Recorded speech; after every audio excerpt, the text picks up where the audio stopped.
तकब्बुर अल्लाह ताला को कितना नापसंद है।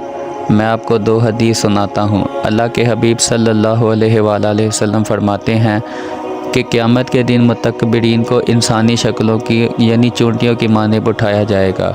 हर जानिब से ज़िल्लत तारी होगी और 3 अतूल हबाब यानी जिन्हों की पीप पिलाई जाएगी।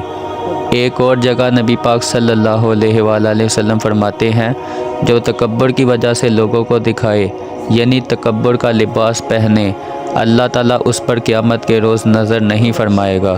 गौर कीजिए, कोई छोटी बीमारी नहीं। बचपन से हदीस सुनते आ रहे हैं, जिसके दिल में राई के दाने के बराबर भी तकब्बुर होगा वो जन्नत में नहीं जाएगा। अभी सुनिए, राई का दाना क्यों फरमाया मेरे आका सल्लल्लाहु अलैहि वसल्लम ने। मिसाल देने के लिए, नुक्ता इतना सा होता है, अगर गिर जाए तो नज़र नहीं आता। इतना सा भी तकब्बुर होगा तो जन्नत ना मिलेगी। इधर तो पूरे पूरे दिल भर गए हैं तकब्बुर से। लोगों के तकब्बुर कैसे अल्लाह से उम्मीद रखेंगे आप? ज़रा सोचिए। अब मैं आपको तकब्बुर की तारीफ़ बताता हूँ। अक्सर लोग कहते हैं तकब्बुर क्या है, मैं तो तकब्बुर नहीं करता। मैं दरअसल आज आपको मिसाल देने लगा हूँ। लोग कहते हैं मैं तो हम्बल हूँ। मसलन ये है कि हमें तो पता भी नहीं चलता कि अब हम क्या कर रहे हैं। तकब्बुर हम कहाँ कहाँ करते हैं कि नहीं। तकब्बुर की तारीफ़ तो ये है, बंदा दूसरों से ज़्यादा खुद को ज़्यादा बेहतर समझे। तकब्बुर दरअसल ये है, अपना आप लोगों को दिखाएं कि जो मैं हूँ वो कोई नहीं और वो मुझसे कम है और मैं इससे ज़्यादा बेहतर हूँ। यही तो किया था शैतान ने, जिससे अल्लाह ताला ने शैतान को तकब्बुर की वजह से खुद से दूर कर दिया था। शैतान ने यही तो कहा था अना खैरुम मिन, कि मैं इससे बेहतर हूँ। यही कहा था शैतान ने। अब गौर ये करना है कि हम लोग खुद को दूसरों से ज़्यादा बेहतर कहाँ कहाँ से समझते हैं। पहला तकब्बुर तो ये है कि इंसान चाहता है कि जब मैं जाऊँ तो लोग बड़े ही प्रोटोकॉल के साथ खड़े हो जाएं और मेरा इस्तकबाल करें। अगर लोग खड़े ना हो तो बुरा फ़ील करते हैं कि मैं गया था तो कोई खड़ा ही नहीं हुआ। इसका मतलब क्या है? अपने दिल से पूछिए ना। आप समझते हैं मैं इनसे बेहतर हूँ, इनको खड़ा होना चाहिए था। एक बार नबी पाक सल्लल्लाहु अलैहि वसल्लम, अब मैं उनकी बात करता हूँ जिसका हमने कलमा पढ़ा है, जो अर्श के मेहमान हैं, जिनके सर अब कायनात बनी है। नबी पाक सल्लल्लाहु अलैहि वसल्लम एक बार अपने कमरे से बाहर आए तो एक अराबी गांव के रहने वाला नबी पाक सल्लल्लाहु अलैहि वसल्लम रोबे नबूवत जलाले नबूवत को देखा तो थरथरा कांपने लगा। नबी पाक सल्लल्लाहु अलैहि वसल्लम फरमाते हैं, क्यों डर रहे हो? मैं भी तुम्हारी तरह का इंसान हूँ। मैं एक अरबी औरत का बेटा हूँ जो खुश्क बोश खाया करता हूँ। एक बार नबी पाक सल्लल्लाहु अलैहि वसल्लम अपने घर से बाहर आए। सहाबा कराम बड़े अदब से खड़े हो गए और खड़ा भी होना चाहिए था। नबी पाक सल्लल्लाहु अलैहि वसल्लम का अदब नहीं करेंगे तो किसका करेंगे? मगर आका फरमाते हैं, मेरे लिए ये ना किया करो। मैं नहीं चाहता कि मैं तुम्हारे साथ किसी भी इम्तियाज़ी शान में रहूं। एक बार मेरे आका सल्लल्लाहु अलैहि वसल्लम के जूते मुबारक तस्मे खुल गए। इससे बड़ी सआदत और क्या हो सकती है कि नालायन मुस्तफ़ा सल्लल्लाहु अलैहि वसल्लम को हाथ लगाकर तस्मे बांधने का मौका मिला हो। एक सहाबी कहते हैं कि मैं आपके जूते मुबारक के तस्मे बांध देता हूँ। कहा कि यकीनन तुम बांध सकते हो, मगर मैं नहीं चाहता कि मैं किसी इम्तियाज़ी शान में आपके साथ रहूं। एक वो आका हैं जो रब के हबीब हैं।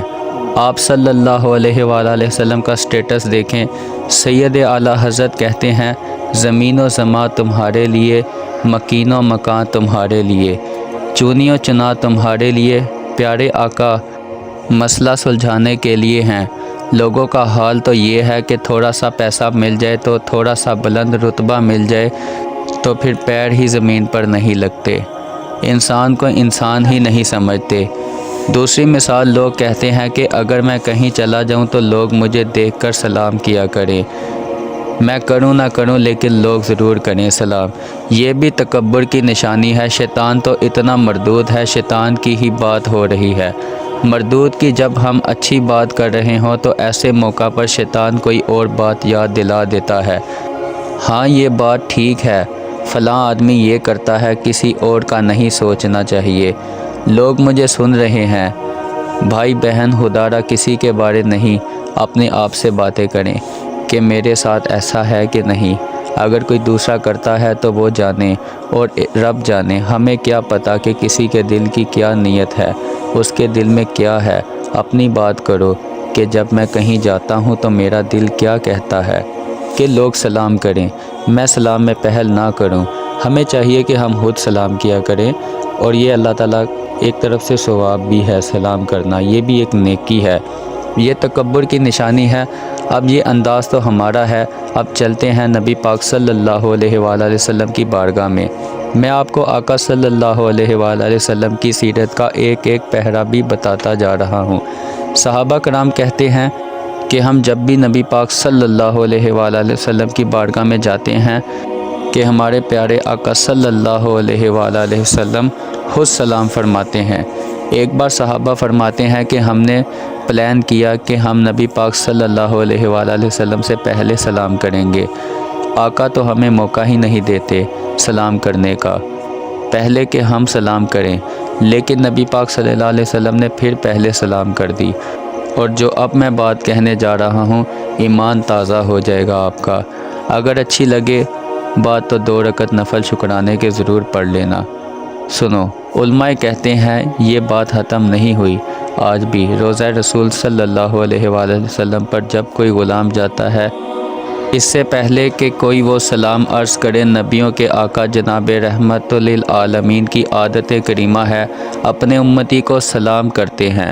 آپ صلی اللہ علیہ وآلہ وسلم ہی آج بھی سلام پہل فرماتے ہیں۔ تیری عاجزی پہ لاکھوں سلام، تیری سادگی پہ لاکھوں کروڑوں درود و سلام۔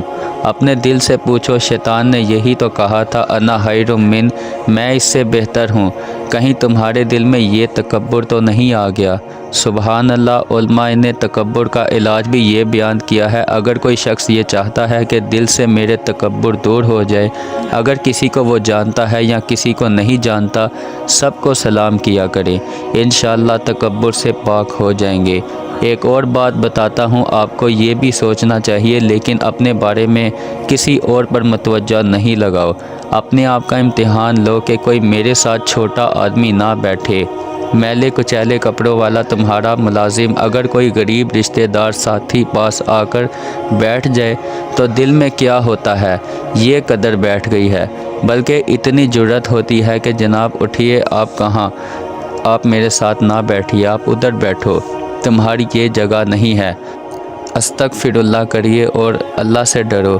اللہ کے نبی پاک صلی اللہ علیہ وآلہ وسلم اس کے امتی کو یہ کہہ رہا ہوں، میرے پاس مت بیٹھو۔ نبی پاک صلی اللہ علیہ وآلہ وسلم کا رویہ کیا تھا؟ میرے آقا صلی اللہ علیہ وآلہ وسلم جب سواری پر جاتے تو اپنے حبشی غلام کو ساتھ بٹھا لیا کرتے تھے، کبھی وہ آقا صلی اللہ علیہ وآلہ وسلم کے آگے بیٹھتا تو کبھی پیچھے بیٹھتا تھا۔ تو آپ سب بھی عبرت پکڑ لو، آئندہ تکبر نہ کریں گے۔ نبی پاک صلی اللہ علیہ وآلہ وسلم کی سیرت کے نقش قدم پر چلو۔ جزاک اللہ۔